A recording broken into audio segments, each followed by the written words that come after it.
Guys, this is Comic Uno, and today I'm doing Comic Uno's Best Comics of the Week, and this is the show where I review all the comics I've read this week in one show. We go least favorite to best pick of the week and everything in between. And before I get started, at the end of the video, we do talk about the viewer's pick of the week, so please in the comments below, let me know your pick of the week for a chance to be featured in the next episode.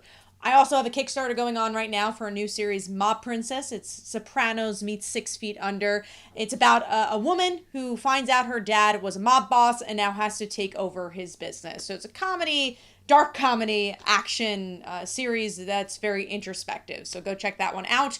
And let's jump into this week's pull list. I had a lot of books, another heavy haul with 14 books. And number 14 for me is DC vs. Vampires World War V. I've never read the other DC vs. Vampire books, which is why I picked this up, because I was like, oh, maybe it'll be new reader friendly. And this was by far not new reader friendly. It was very hard to jump into. I don't know how to feel about the book if I had read the other issues. Maybe this was great, but for someone who has never read the series, I felt very lost and just couldn't get into this one because of that. And I do feel like issue 1 should be a little bit more new reader friendly, because isn't that the point of why you're bringing it back to issue 1 is to sell to different people, or else just make this an issue 15 or 16. So that is why it's number 2 for me, why I gave it 2 stars, and why it's number 14 for me. So moving on to number 13, which is the Ultimates issue 3. I'm honestly pretty torn on all the Ultimate books besides Ultimate Spider-Man. Obviously, very much enjoying that as a Spider-Man fan. The Ultimates, if you're looking for a mythology-driven book, that's this here. I don't really feel like it's been very character-driven, but I like seeing where the Hulks are, and that's what this issue is about. I like it, but I don't love that. It's not making me want to sink my teeth into it. And same thing for the X-Men book, where it's so manga-heavy that I don't know if I've been able to get into that because it's such a slow burn. But Spider-Man's kind of the linchpin of it all. I want to see where this universe goes. I've been trying to read most of the books. Black Panther, I think, is the only one I did drop. So giving that 2.5 stars, and that is number 13.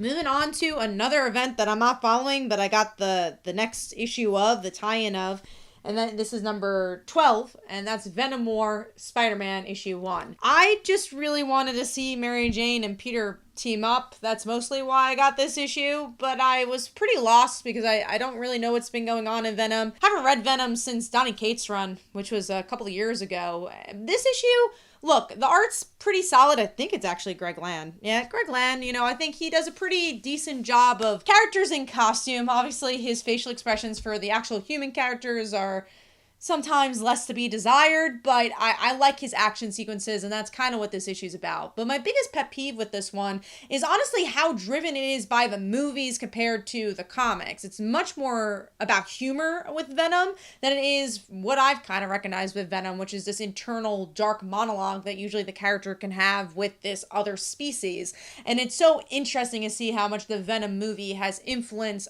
at least this issue. I don't know if it's the same within the other comics, but it honestly feels a little off and weird. And again, as someone who's not following the event, does this do much? Not really. It's mostly an action issue.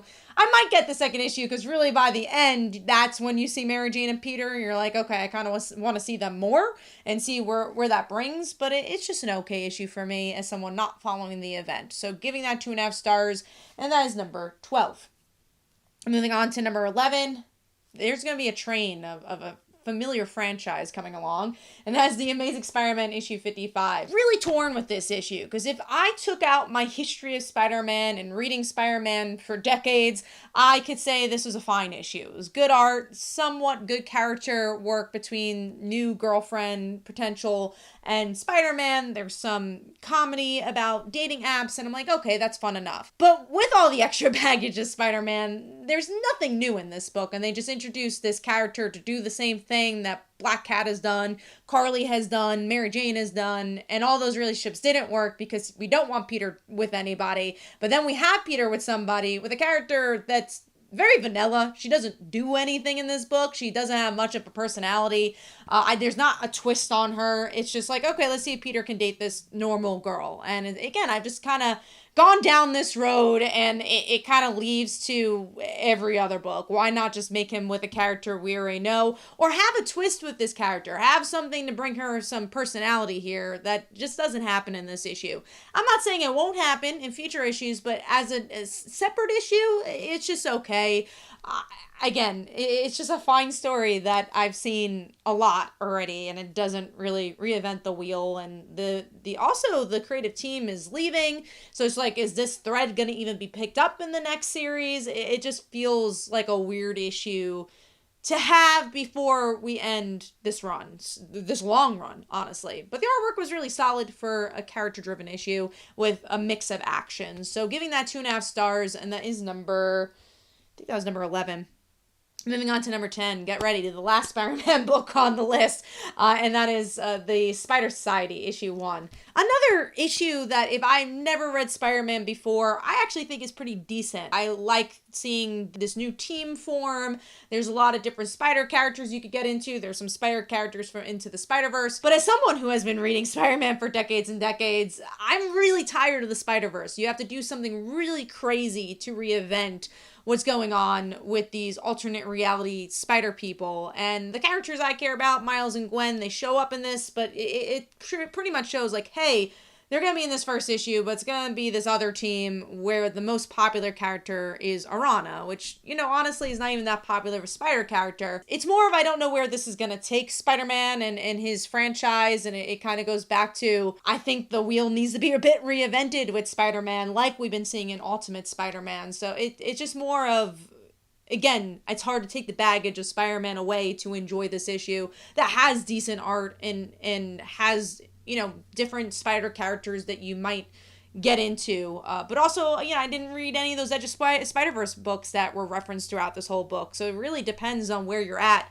with your Spider reading. So overall, I gave this one 2.5 stars, and that is number 10. Moving on. Oh, I'm sorry, that was 3 stars, and that was number 10. Moving on to number 9, which is X-Men issue 2. Out of all the X-Men books, I'm surprised this is the one that's a bit lower, which I'm enjoying for the most part, but it's the characters that I'm not as invested in. Cyclops is the leader, never been a huge Cyclops fan, and also it feels very cluttered, from the art style to the wording. There's a lot going on, but I like the themes. I enjoy that this is a post-Krakoa world. It does feel a bit nostalgic as they hunt for different mutants, even mutants that aren't just 13. I like that story. It's just I'm not as invested as another X book I'll talk about later, and Uncanny X-Men's first issue. We'll see where it goes. I'm still enjoying it, and definitely enjoying it more than Krakoa, but this is not the one that I'm most sold on just yet. So giving that 3 stars, and that is number 9. Moving on to number 8, which is Gotham Sirens issue 2. This is a weekly series, and honestly, pretty decent. Again, is it reinventing the wheel? No. But what I like is that you get to see interactions of characters we haven't really seen, like Harley Quinn and Punchline, and really Punchline in the Gotham City Sirens, which just makes sense for them to be together. It is a very Logan Paul-esque story where there's these energy drinks that everybody loves, and there's this like bigger business going on, which is interesting, and I feel like it's referencing like the Prime drinks that are very popular right now. I thought that was interesting with Punchline, but I don't know if it weaves into the Gotham City Sirens as well as I've wanted it to, but I think the art is really solid for a weekly series, and I like the character interactions for the most part. That makes me want to stick around. So overall, giving that 3 stars, and that is number 8. Moving on to number 7, which is Action Comics issue 1068. I love the secondary story for this. I don't usually read the secondary stories unless it really, really captures me, because I'm reading like 14 other books that day, and I'm like, all right, the secondary story usually doesn't tie you to the main one. But this one, I honestly like more than even the main story, which I think is pretty decent. But it's Lois Lane having to be the editor-in-chief of the Daily Planet, but also be the boss of her husband, who so happens to also be Superman.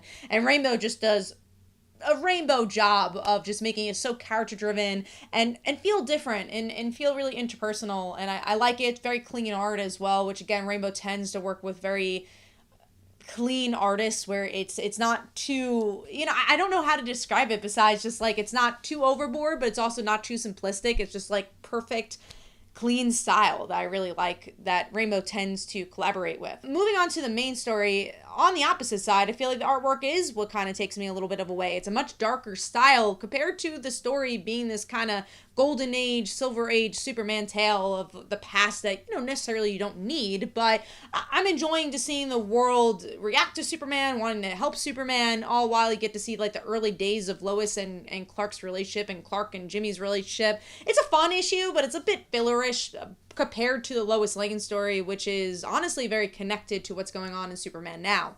So overall, giving that one 3.5 stars, and that is number 7.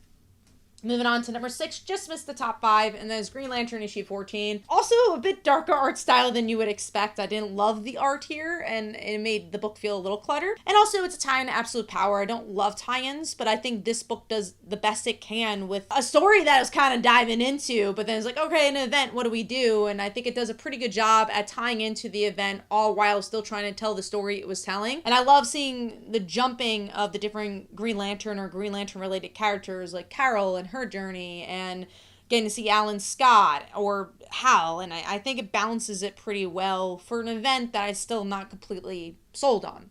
So giving that 3.5 stars, and that is number 6. Moving on to number 5, which is Batman and Robin, issue 12. This is a bit higher than it normally has been, but I think it had a bit more emotional weight than the previous issues have had, where we get to see Damian's past with Alfred and how that is a reflection of what's going on now.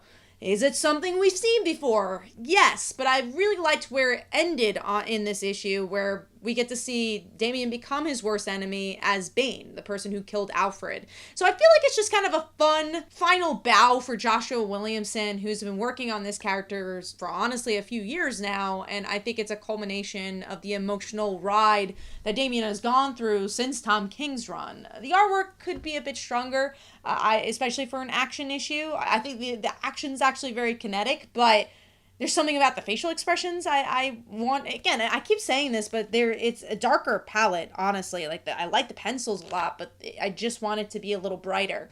So giving that 3.5 stars, I like this issue, and I'm curious to see how it's gonna all wrap up. So giving that, that's number 5. Moving on to number 4, which is the Sensational She Hulk issue 10, the last issue. As you read it, you kind of tell there was definitely more story to be told here, but I like the way things ended. I enjoyed seeing Jen trying to balance it all. That's really what the issue's about. Relationship with Jack, her team spirit with the Avengers, her being a lawyer, and that's really the issue. It's a pretty simple one with some good character work, some fun jokes along the way, good artwork, and it's a series I'm gonna miss. I like the interpersonal relationships. I really like Rainbow style of writing. So overall, giving that one 3.5 stars, and that is number 4. Moving on to number 3, a book I really feel like improved even more with issue 2, and that's Kill All Immortals, just issue 2. I feel like issue 1 had a lot of setting up to do. This, you're finally in the action. We get to see our character Freya, and again, this is all based on Norse mythology. She has to fight her family and kind of get to that point where it's gonna be this all-out war as she tries to help her boyfriend, which, they've been alive for a long time. I think that's my only negative and nitpick is why this guy? I don't know if they've really proven why this guy, but hopefully as the series goes on, we kind of see their relationship develop more and really see why they love each other. But I love the action. It's really, really gritty, and it's just a fun series and a different type of immortal series. It's not just pertaining to vampires. So giving that 4 stars, and then is number 3. Moving on to number 2, complete opposite direction. Primer, issue 2. This is the penultimate issue already of Clashing Colors. There's a lot of twists and turns with this one, and some good emotional moments where we get to see why our main character doesn't call her stepmom or her foster mom. This relationship with her best friend kind of crumble because she has another friendship who you later find out is the daughter of Deathstroke. I don't know why she revealed that to Primer, but I still like the twist, and I enjoyed those moments. There's just a lot in here, especially for an all ages book. That's why I kind of always give an applause to all ages books, because it has to balance the idea of how do you make adults enjoy it, but then also how do you make it simple enough for kids to enjoy. And I think Primer really meets that middle with the art style and the writing, and honestly, even as an adult reader, I like the twist. I didn't really see it coming. So giving that one 4 stars, and that is number 2. Moving on to number 1, a book that's the title of this video, but also a book I did not expect to be my pick of the week, if I'm being honest, and that is XFactor issue 1. Now, the reason I picked this up, I genuinely didn't know if I was going to pick it up, because I've read XFactor before. It's never been for me. But Mark Russell, I love his writing. I especially enjoy Second Coming. It's legit one of my favorite books out there. And then Bob Quinn, who I also should mention, as I mentioned Mob Princess earlier in this video, did the art for that, one of the covers for that book. And also as an artist, I just love. We worked with him a couple of times because I really enjoyed his work on Kill Your Darlings, another indie book that I just think is so splendid and great. So they're two creators that I love. So I was like, all right, let me check this out. And Mark Russell just kind of nails it and does this comedy book that he does so well. All the while, Bob Quinn just has such crisp and comedic art here and just balances it all so well. So this issue is a really great follow-up to Krakoa, because it's about this group who's like, okay, how do we publicize mutants? How do you make people like them? How do you do that with people that aren't Cyclops and Beast and known mutants, or at least to the public? And you have these ragtag team of XFactor who are just trying to live, trying to get people to like them, and then most of them die by the end, and there's a whole new XFactor and a whole new thing you're trying to sell, and XFactor actually meeting stardom in this, and again, I really love the commentary on PR and in media and in politics that are done here in such a funny way, again, that Mark Russell does so well. And again, there's just so many fun moments that you don't expect where you're like, wow, I want to read this next issue. And I feel like it's just a unique take on this franchise that honestly I think is a bit more cult favorite than anything, and also on the X-Men. On any franchise that's been running for so long, it's hard to reinvent the wheel, especially after you had such a big event like Krakoa, and this does that. It feels fresh, it feels different, and I really enjoyed it. So giving that 4.5 stars, that's my pick of the week. Hopefully you guys enjoyed. This is Comic Uno. Let me know in the comments below what your favorite comic was, and last week was another X-Men book, and that is Uncanny X-Men issue 1, and here are some comments about that. Hopefully you guys enjoyed. This is Comic Uno, and I'll see you guys in the next one.